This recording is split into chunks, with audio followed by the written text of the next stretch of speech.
Muy buenos días a toda la República Dominicana. Un saludo muy especial para los dominicanos que nos sintonizan en el territorio nacional y también para aquellos que nos ven en los Estados Unidos a través de Televisión Dominicana. Gracias por preferirnos los domingos a esta hora de la mañana, doctor. Buenos días. Buenos días, hermano. ¿Cómo está todo? Muy bien, doctor. Muy bien. Sí. Vimos esta semana que ya se comenzó a protestar en el país. Sí, claro, era esperable. Y con una retahíla de demandas que a veces son incumplibles. Eso es natural en nosotros.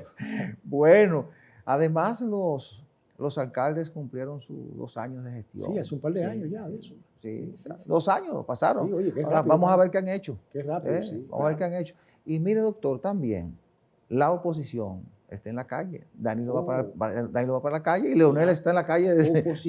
Danilo va para la calle y Leonel está en la calle hace mucho tiempo. Me suena. La oposición existe, doctor. Existe, sí. Bueno. Y hay probabilidad de que vuelva el tripartidismo. Cierto. Vuelve el tripartidismo. A pesar de eso. Que eso hay que verlo, eso hay que analizar la profundidad. A mí me resultaba como con ese silencio, la sepulcral que tenían. Bueno. Mire, bueno, tenemos el resumen de noticias, bueno, encabezado sobre todo por la jornada de protesta, ¿verdad? Exacto. La jornada de protesta, claro. Y el acuerdo que arribó la ADP con el ministro de Educación, aunque está condicionado, ¿verdad?, a que se aplique de manera retroactiva y otros aspectos. Vamos a escuchar el resumen la semana 360. Regresamos en breve.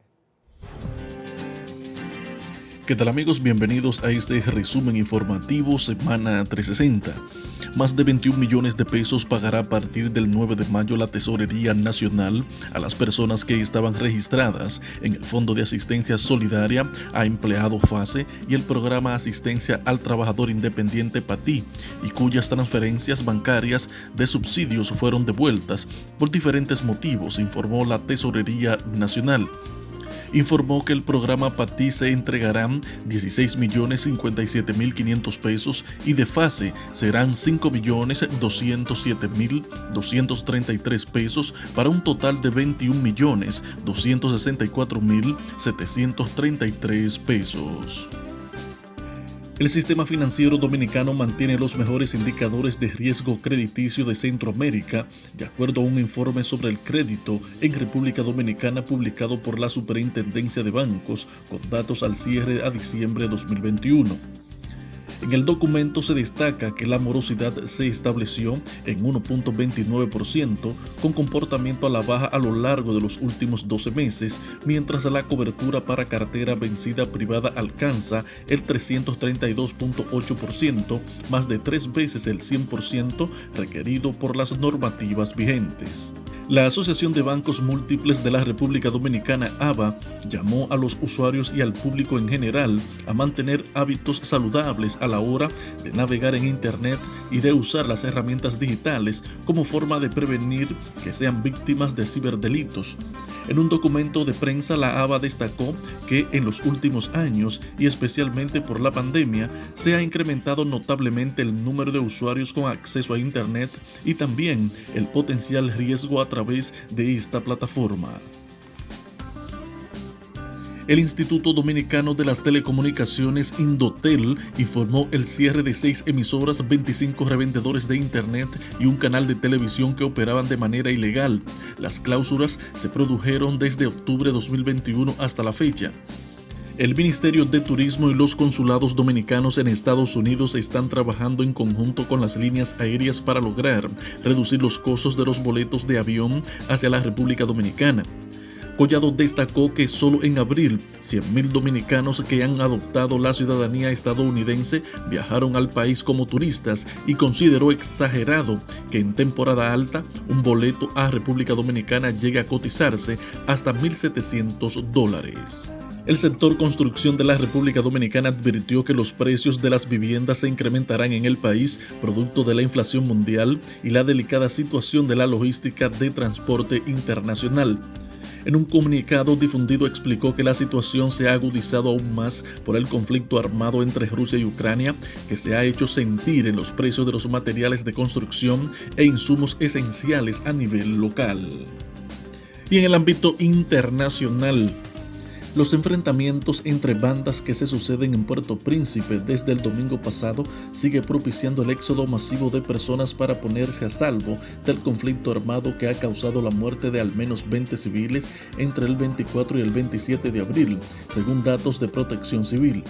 Durante los combates, los integrantes de las bandas saquean e incendian viviendas, dejando a familias enteras con lo puesto y que en su mayoría se encuentran en casas de acogida, mientras que otras se han instalado en asentamientos improvisados.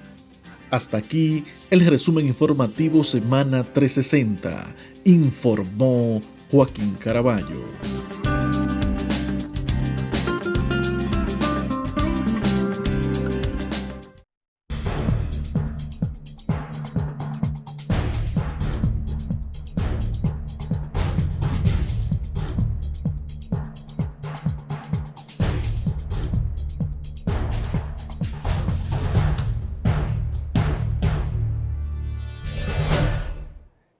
Bueno, esta semana fuimos testigos de algo que hace mucho que no ocurría, doctor. Protestas en el país. Con excepción de la ADP, que siempre ha protestado, pero esta vez los grupos populares, encabezado por el Frente Amplio y Lucha Popular FALPO, que tienen mucha fuerza en la región norte del país, y grupos de la sociedad civil, grupos populares, grupos de mujeres campesinas, de grupos populares, paralizaron las 14 provincias de la región norte en demanda de una serie de reivindicaciones que el propio presidente le dijo que eso él no podía cumplirlo, pero que estaba dispuesto a dialogar, que esa es la parte más importante.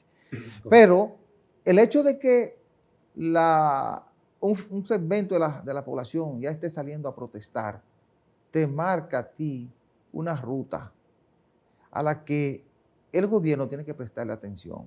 Primero, porque la gente o lo está haciendo por incumplimiento de promesas o por desesperación o por interés de sectores de oposición que eso le puede favorecer, ¿verdad? Es decir, todas esas variantes el gobierno tiene que verlas. Claro. Porque los gobiernos son elegidos para solucionar los problemas. Ahora, hay momentos en que tú no puedes hacer todo lo que te demandan. ¿Me entiendes? Y este es un momento como ese. Mire, las huelgas aquí, desde que yo tengo uso de razón ya como joven, ¿verdad? Sí. Yo recuerdo que las huelgas, la que han tenido aquí efecto. Cuando usted era joven, ya no es joven. Bueno, cuando era muchacho. Cuando era muchacho. Sí, claro, gracias por la. Resulta que he observado que aquí ha habido huelgas políticas que han tenido éxito. Sí. Por ejemplo, en el 62, para salir, los Trujillo salieron de aquí, los comerciantes se unieron y recogieron todo el menudo, que le llama la plata, que tuvo el Banco Central que emitir unos billetes de 10 centavos, 25, ¿verdad? Etcétera. Y eso tuvo su efecto. Luego, en el 64, después del golpe de Estado, ¿verdad? Sí. En contra del triunvirato, hubo una huelga famosa de Unachocín, era como se llamaba. Que era fuerte. Exacto, ¿no? Era todo un poder. Estaba unificado el sistema laboral en ese entonces. Tuvo también su éxito en contra del triunvirato, pero era una huelga política, en el fondo. Luego, después de la guerra civil, que llegó Balaguer al poder, los movimientos que hubo más bien de protesta eran los de la Universidad Autónoma, que estaba relacionado con el medio millón famoso de la universidad. Y protestas en instituciones o empresas. Recuerde que la CDE tenía un sindicato importante. Pero se hablaba, por ejemplo, de respeto a los derechos humanos, ¿verdad? Que había mucha represión, eso es correcto. Pero esas huelgas, por ejemplo, económicas, porque en este caso yo veo que las demandas se centran en cosas que si bien son legítimas, ¿verdad? Uno las entiende como legítimas porque todo el mundo tiene derecho a protestar con algo que no está haciendo, ¿verdad? De su agrado o favoreciéndole. Claro. Pero, por ejemplo, hay cosas ahí que, por ejemplo, ahí se exige, por ejemplo, la baja de la gasolina. Pero yo digo, pero acá hay una contradicción con lo que está pasando en el mundo. Porque es que la gasolina que nosotros vendemos aquí, o que consumimos aquí, está afectada por el control externo de los precios. Creo y de hecho hay que reconocerle al gobierno que la ha estado subsidiando. Eso digo yo. La ha estado subsidiando precisamente para evitar eso. Sí, pero para evitar que el país le coja fuego por las cuatro esquinas. Pero ese subsidio explotará más adelante en el bolsillo de todos. Sí, porque ese es un problema que se arrastra. Le estoy diciendo. Entonces también está otra de las exigencias que se hacen, es por ejemplo de los productos de la canasta familiar. ahí el gobierno, yo entiendo, y ojalá y que no vayan a confundir mi discurso. Yo estoy planteando que el gobierno planteó, y de hecho, coincidencialmente se aprobó en el Congreso, por lo menos en el Senado, se aprobó la ley de tasa cero. Sí, se aprobó, solamente se envió al Ejecutivo. Y según lo que yo he estado analizando, esa ley favorece a la canasta familiar, porque los ricos no comen eso que va a favorecer. Usted sabe a qué me refiero. Y el que tiene mucho dinero, eso no le importa. Son 67 productos. Entonces, de esos 77, por lo menos, debe haber más del 80% que forman parte de la canasta del pobre. Entonces, que los sectores, por ejemplo, internos, productivos, se van a ver afectados.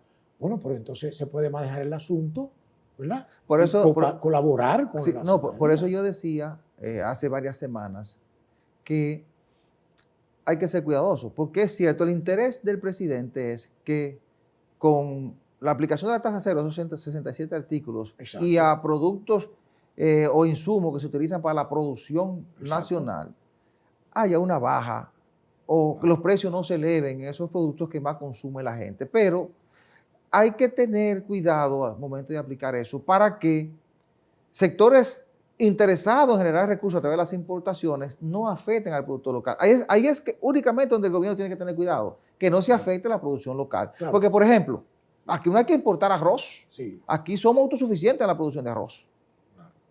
Y usted va a analizar una serie de renglones y nosotros somos autosuficientes. Todavía tenemos esa ventaja como país. Claro. Ahora, los precios se han elevado, por una situación externa, la misma crisis del COVID-19 que ya estamos superando, y luego explotó lo de Ucrania, la invasión rusa de Ucrania, que ha afectado una serie de productos que son vitales como la harina, el trigo, el maíz, etcétera, etcétera. Mire, sin restarle legitimidad a los reclamos de las personas, no es menos cierto que los sectores políticos partidarios se aprovechan de la situación. Siempre ha sucedido así, porque los mismos que están en el gobierno hoy también eran especialistas en participar en huelga y en protesta. Y todos, absolutamente todos, los que estaban, los que estuvieron y los que están y los que estarán, hacen lo mismo. Sí, porque aprovechan las situaciones que les son favorables para su propósito, claro. Eso es legítimo. Yo no estoy acusando que la huelga sea política en sí, per se, no. Es una huelga que tiene sus justificaciones. Aunque yo no soy muy partidario de las huelgas, ¿usted sabe por qué? Yo soy partidario, claro, usted me dirá que es un mecanismo de presión, ¿verdad? Que tiene su importancia, porque ¿qué otra cosa puede hacer la gente que no tiene armas, ni tiene, por ejemplo, poder legislativo, ni tiene poder, ¿cómo le diríamos?, de incidir, ¿verdad?, en las decisiones del poder fáctico, del poder político, que no sea, por ejemplo, la huelga. Pero les reitero de que hasta ahora yo no he visto que ninguna huelga ha tenido el resultado que busca el pueblo. Realmente se llega siempre a soluciones. A veces los gobiernos, de manera demagógica, ¿verdad?, solucionan parcialmente ciertos inconvenientes. Pero yo digo lo siguiente, se aprovechan muchos sectores. No estoy diciendo específicamente tal o cual, pero yo creo que es legítimo lo que se reclama. Ojalá de que como los combustibles llegaran a los precios, ¿verdad?, asequibles a todos, porque usted sabe que los combustibles tienen un efecto multiplicador en la estabilidad, influyen en todo. Influyen en todo. Si se aumenta el combustible, ¿verdad?, el precio de los combustibles, se aumenta todo. A mí lo que me llamó la atención es que la lista de demandas es demasiado larga. Que por más que tú dialogues, no va a lograr convencer a los sectores que le están demandando de que tú le vas a cumplir. Porque hay una serie de cosas ahí que tú no las puedes resolver en lo inmediato y están en una lista de demandas. Lógicamente, es una forma de recordar, pero quizá eso le puede afectar un poco en la imagen de los sectores que han convocado esas protestas, que van a seguir, ¿verdad? Las protestas van a seguir, porque como bien decíamos, ya el elemento político va a entrar, ¿verdad? Hay motivos, ¿verdad? Y también, además de que hay motivos, hay un esfuerzo de parte de las autoridades por solucionar los problemas y además por combatir un poco esos efectos de la crisis internacional que está presionando a los precios y presionando la inflación. Pero ciertamente que la lista tan larga te lleva a ti a entender que no hay como ese interés real de que haya solución puntual a algunos puntos, sino que uno observa que es tan larga como para dejar claro, no me interesa negociar, me interesa hacer la protesta para que se entienda que no estamos conformes con todas estas cosas y que el gobierno debe atender. Cierto. Por eso yo decía al principio del programa que el gobierno tiene que prestar atención a cada punto. Claro que sí. Porque hay cosas que se pueden cumplir en lo inmediato, hay otras que se pueden cumplir a largo plazo, pero debe dar la demostración de interés, ¿verdad? De que se quiere conversar y presentar soluciones. Claro, pero mire, sin embargo, esa lista, por más largo que no se la encuentre, es un reflejo de la ineptitud y la incapacidad de la gente que elige el mismo pueblo, el que protesta hoy, para que sus representantes legislen en favor precisamente de ese pueblo. Sí. Porque ahí hay peticiones que deben haberlas resuelto los congresistas, caso de la AFP, la reforma, ¿verdad? Sí, etcétera. Porque hay temas que le van dando larga. Sí. Y después le van metiendo presión a la botella hasta que explota. Eso es lo que le digo. Sí. Entonces, ese es uno de ellos. Tiene muchos metamensajes. Sí. Dice, yo no solamente veo la cantidad, por ejemplo, de demandas que pueden tener su base y su legitimidad, ¿verdad? Sí. Pero que hay una serie de estamentos que fueron elegidos por ese mismo pueblo para que solucionaran. Porque yo diría que el Poder Ejecutivo no es más que parte de un trípode. Sí. Tenemos un sistema tripartito de poder. El Estado está fundamentado en un muñeco, como le llama el pueblo, de 3 patas, en donde el Ejecutivo no es más, como dice su nombre, ejecuta lo que el Legislativo, que es el primer poder del Estado, está en la obligación moral y constitucional de hacer. Aunque en la práctica, pero el Ejecutivo lo hace todo. Sabemos que esa gente, no hubo uno que dijo que ellos eran príncipes, que ellos eran de una élite fuera del planeta. Pese a esa división de poderes, este es un país presidencialista y todo depende del presidente. Pero precisamente porque ha sido la costumbre que hemos tenido aquí desde que esto fue república. Sí. Y era así mucho antes de ser república. El poder fáctico es el que maneja todo eso. Yo espero de que no tenga un costo que es irreversible. ¿Cuál es? Vidas humanas y haciendas. Vida y hacienda. Eso es lo que más me preocupa. Sí. Primero la vida de las personas y después lo material. Aquí no hay mucho poder para una huelga de gran dimensión, pero cuando la sociedad comienza a protestar, hay que prestarle atención. Claro que sí. Porque aunque haya interés político, aunque los políticos intervengan, los problemas existen. Claro que sí. Y la gente los refleja. Entonces, hay que ponerle atención a eso para que los males no sean mayores. Así es. Vamos a la pausa.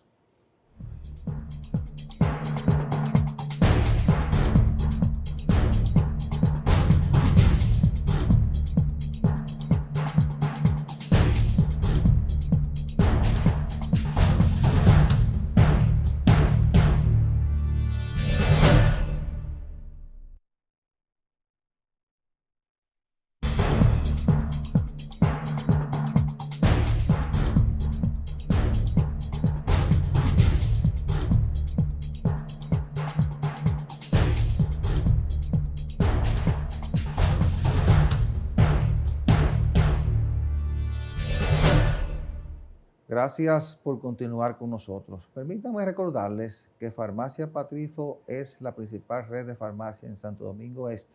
Tiene su sede principal en la Avenida Venezuela número 75, próximo al Parque de la Venezuela, y sucursales en la Avenida de España, próximo a las Américas, en la autopista de San Isidro, frente al periódico Diario Libre, en la Avenida Ecológica y ahora en Ciudad Juan Bosch. Farmacia Patricio, calidad y buenos precios. 809-592-1100, doctor. Mire, los alcaldes cumplieron 2 años. 2 años. 2 años de gestión. Así es, doctor. Pues mire, los alcaldes, que son más bien los síndicos, como le llamábamos antes, ¿verdad? Y los cabildos o ayuntamientos, son la institución más antigua del sistema político dominicano, porque fueron establecidas aquí a raíz de la conquista española. Es decir, son más viejos que la República, mucho más viejos que la presidencia de la República. ¿Te comprende? Como institución. Y son para mí las instituciones más importantes porque tienen más cercanía con la población. Porque son gobiernos locales. Son gobiernos locales. Claro. Sí. Incluso aquí se ignora muchas cosas, pero si usted se lee la ley municipal, es increíble la cantidad de cosas, de poder que tiene un ayuntamiento. Sí. Lo que pasa es que eso lo fueron desnaturalizando los poderes políticos de diferentes etapas y le fueron restando. Fueron como dice usted lo de la muñeca, que comienzan a quitarle por acá y la dejan sin cabeza. Sí. Entonces, pero los cabildos tenían, bueno, yo cuando era muchacho recuerdo que hasta la energía eléctrica y el agua y todo lo cobraba el ayuntamiento en esa época. cuando éramos muchachos. Sí, y tiene la responsabilidad de la recolección de basura, la seguridad, del tránsito, pero la mayoría de esas cosas no las hacen. Claro. La mayoría no la hacen. Primero porque no tienen los recursos, porque hay una distorsión. Hay una distorsión y las alcaldías no reciben los recursos necesarios porque las recaudaciones van directo al Ejecutivo. Cierto. Y entonces después le dan una proporción. Y entonces eso no permite que ellos puedan tener los recursos suficientes para cumplir con todo lo que manda la ley. Mire, una de las instituciones que yo recuerdo en mi pueblo, estamos hablando de cuando era una muchachón, ¿verdad?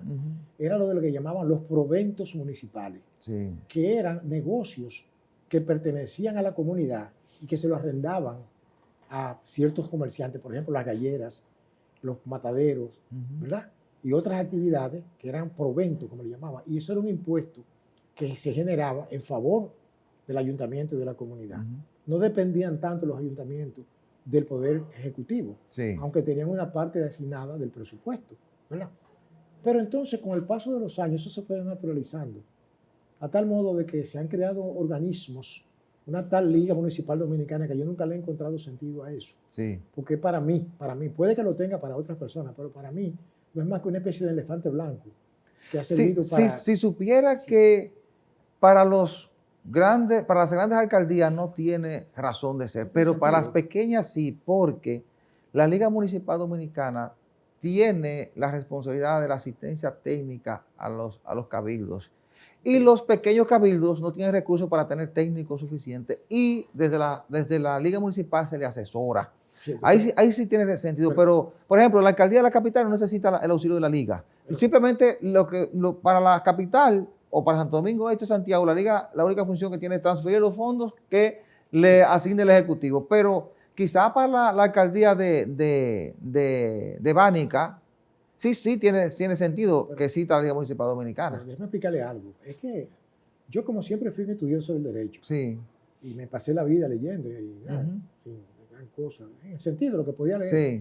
Pero los culpables de ese deterioro de los ayuntamientos precisamente son los políticos, porque atomizaron el país.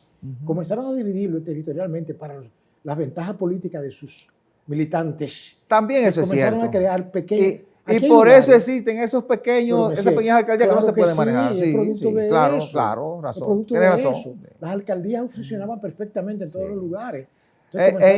Incluso los regidores, en otros países se llaman concejales, eran honoríficos. Pero ahora tienen salarios de lujo. Hasta que llegaron estos políticos a depredar las arcas del Estado. A tal punto que mira un escándalo que se armó de que quieren poner, por ejemplo, a ex regidores como con sueldos vitalicios, porque aquí la gente nada más piensa ¿cómo se llama? Como que si fuera una ubre, ¿verdad? Pero hasta las vacas que dan leche, que hay que alimentarlas, hay que darle hierba, hay que darle buen tratamiento. O sea que los políticos son los culpables de todo ese deterioro, porque lo hicieron para favorecer, ¿verdad? No estoy hablando de tal o cual político. Todos en particular tienen esa característica de atomizar. Mire, este es uno de los países que tiene una división territorial más atomizada de la región. Cuba, que tiene 110,000 kilómetros cuadrados, apenas tiene, creo que son 15 o 16 provincias y un distrito de una ciudad que es La Habana. Aquí tenemos 32 provincias, un distrito. Imagínense usted, con 48,000 kilómetros cuadrados. Es decir que, o sea que realmente es una cuestión de oportunidad, ¿verdad? De sacarle beneficio a las cosas de tal, y no le reditúan nada a la comunidad. Es lo que yo entiendo. Ese es uno de los desafíos que tienen al cumplir su segundo año los alcaldes, las alcaldías de los 158 municipios y 235 distritos municipales. Oiga eso, 158 municipios, 32 provincias, aunque las provincias no tienen que ver nada con las alcaldías, pero 32 provincias, 158 municipios y 235 distritos municipales. 48,000 kilómetros cuadrados. Exacto. Eso es parte del desafío que tiene ahora. Estoy diciendo. Que esas demarcaciones funcionen como tal, que sean operativas, porque ya no hay forma de disolver eso, doctor. No. Por el momento, ¿verdad? Sí, no cree usted. Hay forma, pero por el momento no hay interés en eso. Sí, lo que pasa es que uno no sabe, oye, a la marcha de la historia, Sí. Es la historia en sí. Usted no sabe qué podrá suceder. Quizás estemos bueno, o no estemos. Sí, pero es posible, pero digo, en el momento no veo ese interés por eso. Por ahora, pero recuerde que la historia no es de un año, ni 10, de 20. No, claro que no. Y mire, ¿quién pensaría que en el largo régimen de Trujillo iba a pasar todo lo que ha pasado en este país después del 61? Y mire todo lo que ha pasado. Usted comprende, o sea que era inconcebible que esas cosas pudieran existir para ese entonces. O sea que uno no sabe lo que puede suceder aquí, pero obviamente el país no puede seguir en esa atomización, a tal punto que yo he visto por ahí algunos políticos que están tratando de seguir dividiendo más el territorio nacional y crear nuevas provincias. Es una pena. Pero por favor. Cada vez que alguien quiere ser senador y no puede porque el territorio resulta grande, entonces quiere dividirla para lograr llegar a la senaduría. Lamentablemente, o sea que ellos son los responsables, los culpables, todos a una como Fuente Ovejuna. Bueno, hay muchos desafíos, como decía, para las alcaldías, para los alcaldes, al cumplirse su segundo año de gestión, porque hay que cumplir con la recolección de residuos sólidos, la disposición final, que hay un liazo con eso, ¿verdad? Porque todavía no se tienen los vertederos necesarios, ni hay un proyecto, no se le ha explicado bien a la población si hay un proyecto para aprovechar realmente como se debe los residuos sólidos. En otros países se aprovechan. Este es el único país donde se bota la basura. Sí. Bueno, y organizar los municipios, los distritos municipales, que la gente sienta que realmente tiene un gobierno municipal que les responde. Yo creo que ese es el principal desafío. Si yo fuera alcalde me preocupara porque la gente perciba que realmente tiene un gobierno en esa pequeña demarcación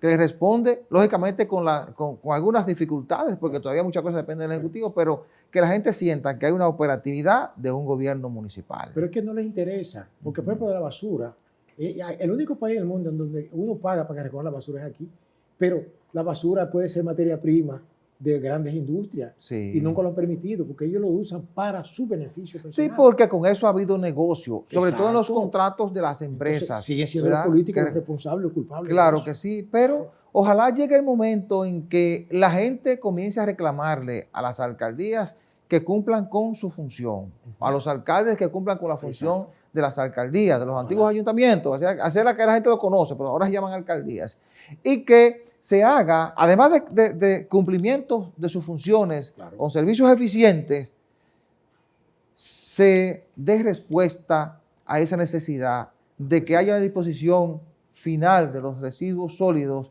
y que se haga un aprovechamiento real en la explotación de energía eléctrica que se puede hacer, que los alcaldes en lugar de pagar para que les recojan la basura, que les paguen las alcaldías por esos residuos, que son una mina en materia de generación de energía y de otros productos, ¿verdad? Pero, como usted dice, no hay interés en eso. En la mayoría de los casos hay interés por hacer negocio. Ahora, vamos a darle beneficio a la duda, porque los gobiernos municipales para mí son las instituciones más importantes, porque hay una cercanía muy estrecha con las comunidades y entonces deberían responderle con eficiencia. Ojalá que a través del tiempo vayamos cambiando y que esto que estamos diciendo hoy sea cosa del pasado. Sea cosa del pasado porque se le dé respuesta a las necesidades de la gente, a las necesidades de las comunidades, porque donde primero acude el ciudadano es donde el alcalde. Yo lo he vivido en pequeñas comunidades. Entonces, ojalá que el Ejecutivo cumpla con lo que manda la ley en función de los recursos y que haya una aplicación con responsabilidad de parte de las alcaldías y de los alcaldes. Vamos a la pausa. Regresamos en unos segundos.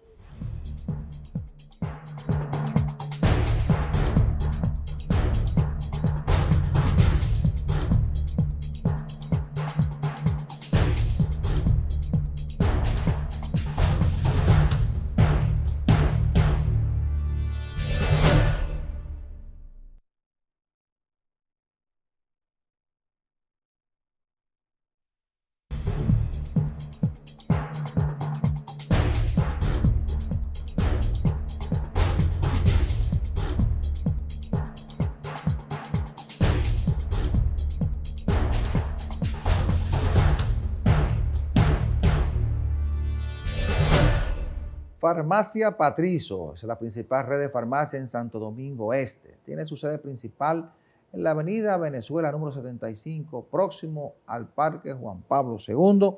sucursales en la Avenida España, próximo a las Américas, autopista de San Isidro, frente al periódico Diario Libre, en la Avenida Ecológica y ahora en la ciudad Juan Bosch. Farmacia Patricio, calidad y buenos precios, 809-592-1100.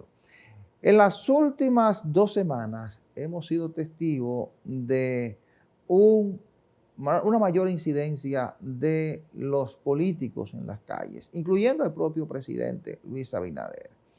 Y el PLD anunció que su presidente, Danilo Medina, va para la calle, va para las calles el 22 de mayo. Han hecho ese anuncio porque justamente para esa fecha estaremos, mejor dicho, a 2 años de las elecciones presidenciales del 24, porque las elecciones son el segundo domingo de mayo cada 4 años, según lo que establece la Constitución reformada en el 2010. Se reformó luego, pero esa modificación se hizo en el 2010. Bien, pero ¿por qué sale Danilo Medina ahora?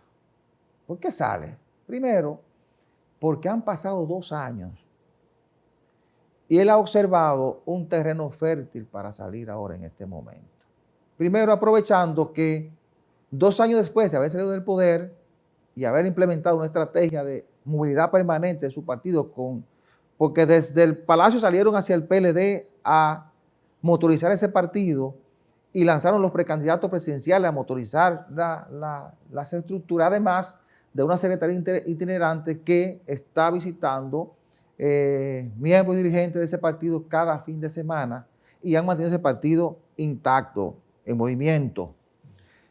Pero además, a pesar de las acciones del Ministerio Público en contra de exfuncionarios, doctor, Danilo Medina, que hizo un pronunciamiento en principio y luego se recogió cuando mandó un mensaje, cuando tocaron su entorno familiar, se recogió, ha guardado silencio durante 2 años, ha manejado su imagen, su silencio, su figura.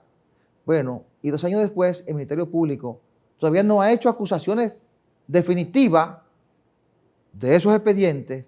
No sé si hará que el Ministerio Público está entrampado o no ha logrado estructurar bien o no tiene los recursos suficientes, pero no han hecho las acusaciones por ante los tribunales correspondientes. Todos esos casos que en principio se vendieron como grandes casos o se han vendido como grandes casos y no han abierto otros. En principio la impresión que se dio era que a Danilo Medina lo iban a meter preso y a su entorno. Entonces, eso ha pasado y Danilo Medina ha visto el primer momento para salir a las calles, tomando en consideración que si lo hacen ahora la gente pudiera pensar que hay una persecución real. Bueno, y además la situación del país se ha complicado por los efectos mismos de la crisis del COVID-19 y el problema de la invasión de Rusia a Ucrania, que ha empeorado el entorno internacional y ha provocado una situación de encarecimiento de los precios de productos, insumos, no solo en República Dominicana, sino a nivel mundial. Y el PLD observa que ya hay cierta crispación en la población. Entonces, ve un escenario en el que hay que salir, además de que, doctor, para que usted, yo sé que usted quiere entrar aquí, además observa que Leonel Fernández al parecer está subiendo en la preferencia del electorado, está estructurando su partido porque no se ha parado de trabajar, y usted tiene a 2 expresidentes que hicieron muchos favores políticos, que tienen muchas lealtades, un partido que sacó un 37% que fue el PLD, independientemente de los golpes que ha recibido, pero con gente que sabe mucho de política, y un expresidente como Fernández, con mucha experiencia, a quien le deben muchas lealtades, que hizo muchos favores y que tiene el desafío de liderar la oposición. Para mí es el único líder político que tiene la República Dominicana, por la experiencia y por el perfil que ha desarrollado. Y entonces, Danilo Medina sabe que si deja solo ya a Leonel Fernández, puede acercarse mucho a los niveles de intención que pueda tener el PLD y provocar un escenario incómodo para el PLD. Aunque yo observo además que nos acercamos, si los números favorecen a Fernández, nos acercamos a un tripartidismo que puede ser incluso hasta peligroso para el gobierno. Permítame yo hacerle esta observación de mi óptica. Claro. Lo primero es que los políticos aquí tienden a subestimar la capacidad de percepción del pueblo dominicano. Creen que todos los dominicanos somos brutos, que no leemos, que no entendemos, y que todos nos ponemos en fila para coger una fundita con 500 pesos, un picapollo, ¿verdad? Y un pote de aguardiente. No es así. Segundo, los políticos últimamente han estado todos muy desacreditados. Sí. Porque las cosas que uno ve que han sucedido, los escándalos económicos, no es verdad que pasan desapercibidos al hombre común del pueblo dominicano. Otro orden es el desbarajuste interno de esos grupos. Obviamente, como usted tiene razón en un punto, bueno, lo que usted dice es correcto desde su óptica, sí, pero yo tengo la mía. Claro. Por ejemplo, el partido que estuvo en el poder todos esos años salió totalmente desacreditado, sí, con una derrota nunca vista en la historia, ni siquiera la de Balaguer, que fue una derrota que hubo que pelearla. No es cuestión de cantidad de votos, sino de lo que representaba cada cosa. Que Balaguer representaba una cosa muy diferente a lo que era el PRD, luego el PLD, porque cuando digo luego es porque del PRD viene el PLD, sí, el PRM y la demás PR. Ahora, ¿qué está clamando la historia, la dialéctica en un país nuestro? La modernización de la vida pública. Las personas, esos partidos, ya prácticamente a mi modo de ver, dieron todo lo que iban a dar. Oiga bien, a mi modo de ver. Sí. O sea, el pueblo dominicano está reclamando. Usted se pone a ver la gente que se va de esos partidos, principalmente del PLD, y lo que ellos aducen es que ese partido se ha quedado obsoleto, según ellos. No lo estoy hablando yo, porque yo no soy miembro de ese partido, ni del PRM, ni de ninguno. Yo como ciudadano observo desde mi poltrona, de mi óptica. ¿Y a cuál moderno se van? Exacto. Todos dicen, sí, lo que pasa es que el moderno no se van porque están guisando. No, yo digo si tú te vas de un obsoleto, ¿a cuál tú te vas? Que es más entendí, moderno. Hablamos de PRM. No, ¿a cuál te vas que perfecto, sea más moderno? Di la terminología. Sí. Por lo que le digo que entonces, lamentablemente, la política dominicana todavía se funda en el clientelismo, sí, y en el oportunismo, ¿verdad? Y en que cada cual busca la oportunidad, para la redundancia, de que lo nombren en tal o cual cargo. Pero bueno, decirle algo. Eso del tripartidismo aquí todavía está muy por verse, sí, porque a mi modo de ver depende de las circunstancias. Eso sucedió porque aquí había un Balaguer y un Peña Gómez que eran líderes verdaderos de sus respectivos partidos. Claro. Fíjese bien. Y fíjese lo que sucedió, que hubo que haber un confrontamiento, un choque de titanes, como yo le llamo, que lo que provocó fue un desmoronamiento, claro, de eso. Entonces fíjese lo que sucedió. Esa explosión trajo toda esa cantidad enorme de partidos. Y el PLD llegó a ser gobierno, no podemos olvidar eso, producto de esa circunstancia. Claro que sí, por eso venció, si por eso vencieron a Peña Gómez. Pero doctor, observa lo siguiente.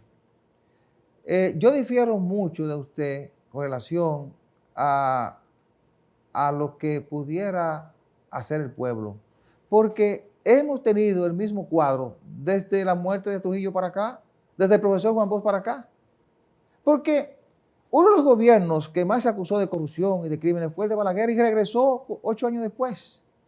A la gente no le importó eso. Claro. Aunque ciertamente, como usted decía, hay un proceso en que la gente comienza, al parecer, a actuar de manera diferente.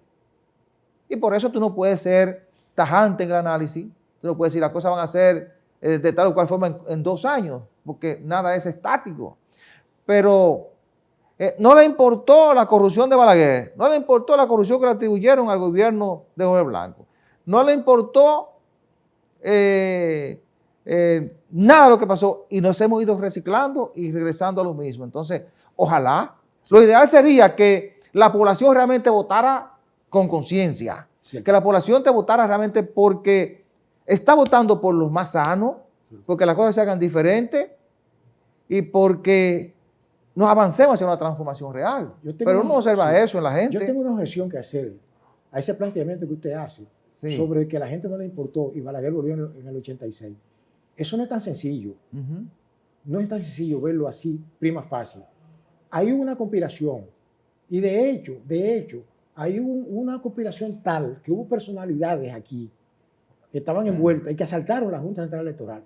Sí. Uso el término asaltaron porque fue asaltada. Le voy a decir por qué. Eso es posible. Oiga, no, es que yo vengo de esa época. Sí. Yo era de un grupo que estaba con el grupo de Jacobo. Sí. Yo estaba con ese grupo. A Jacobo le quitaron esas elecciones. Bueno, la Comisión de la Verdad. Olvídese de eso. Y entonces asaltaron la Junta. Ya estaban un famoso cura, que no voy a mencionarlo ya por respeto a su memoria, que no se puede defender, que se metieron en la junta. Los sectores de poder se la arreglaron. Por favor, entonces el mismo hombre blanco. Y los sectores de poder se la siguen arreglando. Doctor, pero los sectores de poder se la siguen arreglando. No, pero no era así. Eso no era tan sencillo de analizar. Bueno. Ahora, vuelvo y les reitero, es que las cosas han cambiado hoy. Ahora, a cada cual, como yo le digo, como un refrán que había, que con agua o con leche que le aproveche. Así es. Ojalá que tiene sus proyectos le vaya bien. Pero es un escenario interesante. Las cosas están cambiando. Es un escenario interesante, ¿verdad? Las cosas están cambiando. Esos dos líderes que están en la oposición tienen el desafío de avanzar. Y el presidente, que lidera el país como presidente de la República y líder de su partido en gobierno, el PRM, tiene que demostrar, aún sigue siendo muy popular, se acaba de publicar un documento que dice que es el cuarto presidente más popular del mundo, tiene que seguir demostrando hasta el último día, hasta el 2024, de que está cumpliendo con su promesa y presentando soluciones, porque esa pudiera ser entonces, en función de lo que usted plantea y de lo que yo creo que debe ser, lo que pueda marcar la diferencia en el electorado dominicano. Vamos a la pausa.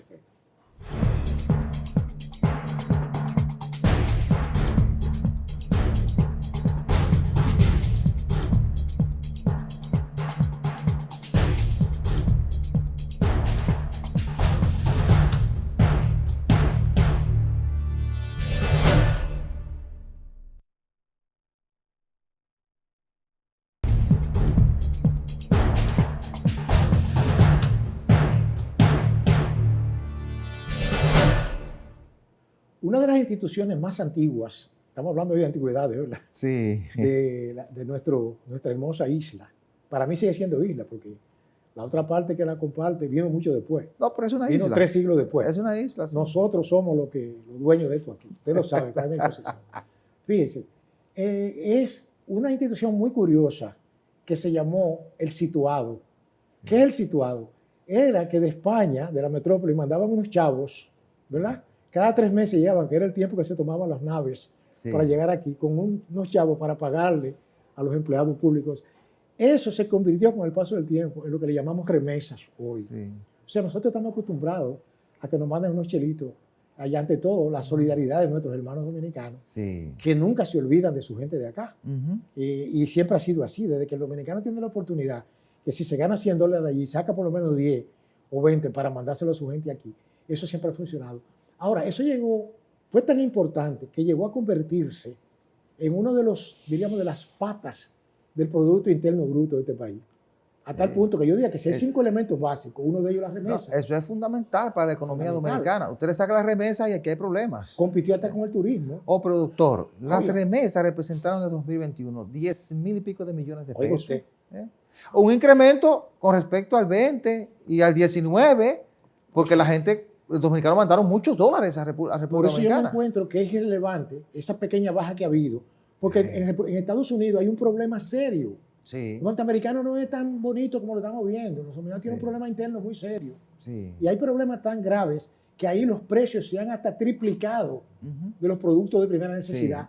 Oiga usted, y el dominicano sigue sacrificándose y mandándole sus cheles aquí. Lo que pasa es que, dice el refrán popular, con candela y puya hasta el diablo sube. No, y mientras más se recibe, más envía. Eso le estoy diciendo. Porque ese incremento se dio porque los dominicanos recibieron, bueno, los dominicanos no, los norteamericanos recibieron muchas asistencias, muchas ayudas de parte del gobierno norteamericano, y en esa misma medida mandaban a República Dominicana. Y también lo hacían los dominicanos que viven en Europa y en otras partes del mundo. Porque como usted dice, siempre ha habido esa solidaridad del dominicano que se va con el familiar o el amigo que deja en República Dominicana. Y además hay que reconocerle a nuestros hermanos que están allá que lo que ellos hicieron fue una cosa increíble, no se lo han reconocido todavía.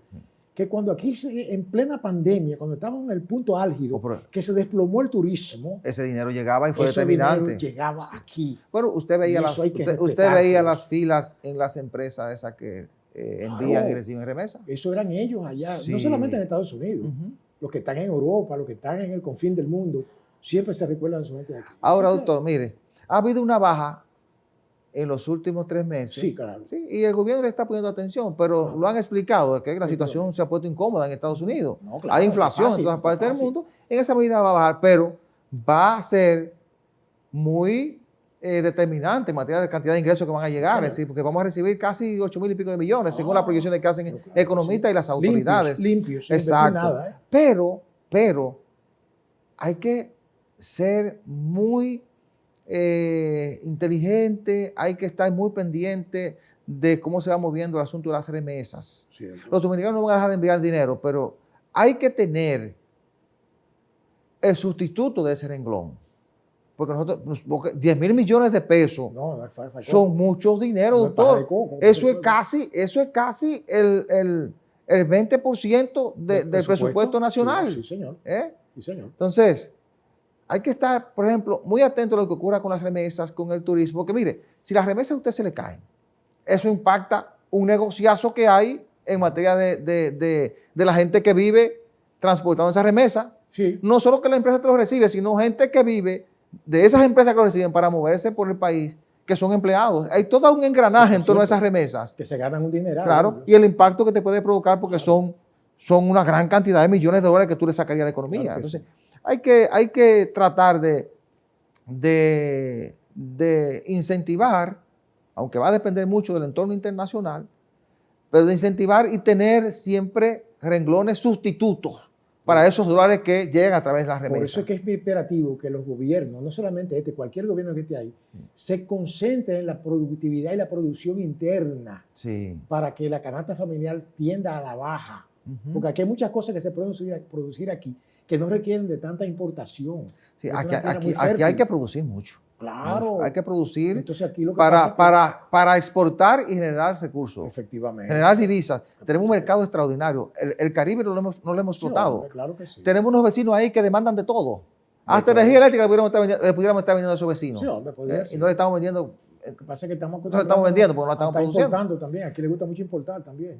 Bueno, porque la importación deja dinero. Sí, pero yo estoy hablando de productos terminados. Sí, usted se sienta en una silla con un escritorio e importa millones, se ganan muchos millones. Yo respeto más a un productor interno que a un importador. Así. Pero usted tiene razón, hay que producir más. Claro. Debe haber más apoyo de las autoridades para la producción nacional. Bien, la semana que inicia va a estar muy centrada en la escasez de combustibles en Haití, lo que eso va a generar y las presiones que pueda provocar República Dominicana, sobre todo por la cantidad de haitianos que pudieran estar intentando cruzar la frontera a comprar combustible y también el trasiego. Claro.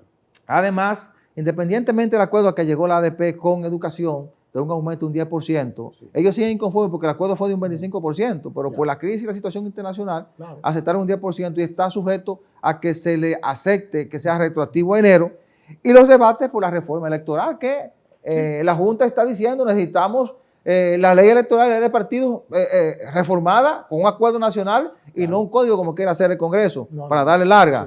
Ese es un tema que se va a debatir mucho esta semana. Bien, señores, hemos llegado al final del programa. Muchísimas gracias por la atención prestada. La cordial invitación para el próximo domingo a la misma hora y por este canal. Buena suerte, buenos días.